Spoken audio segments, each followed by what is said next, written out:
đây cũng có củ xoay kia các bạn.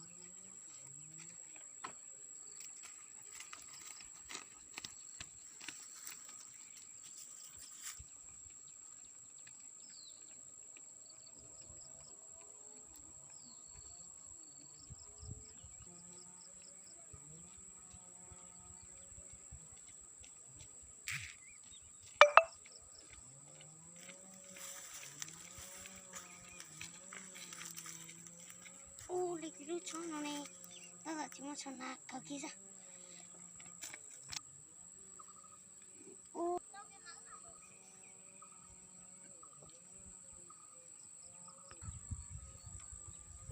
Dòng có tụi đã lại sao?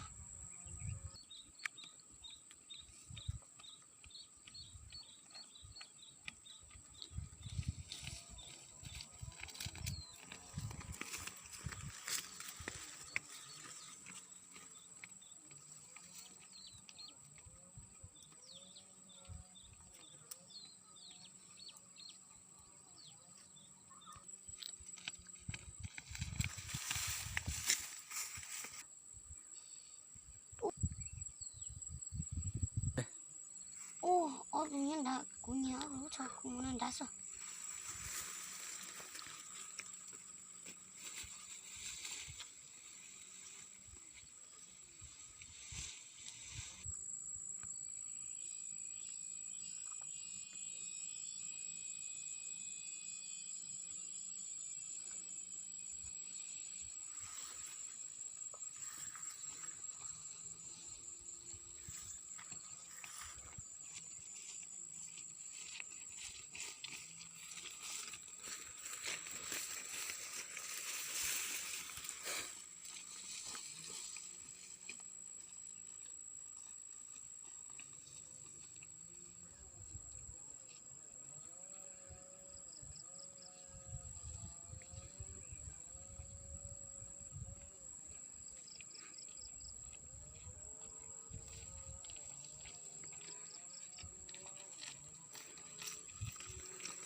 Không phải các cú sau con là sẽ của là câu thằng gà, ta, cô để ứng thế.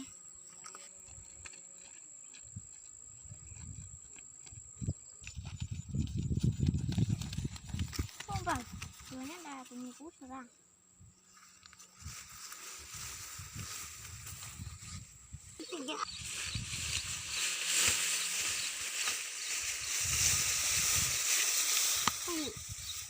Con nhiều cú sau rồi. Hả nó?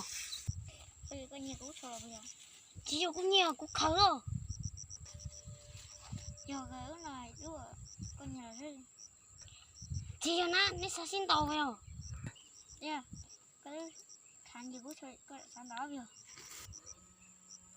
Tàu tia. Giờ mình sẽ xin tàu tới sao vậy?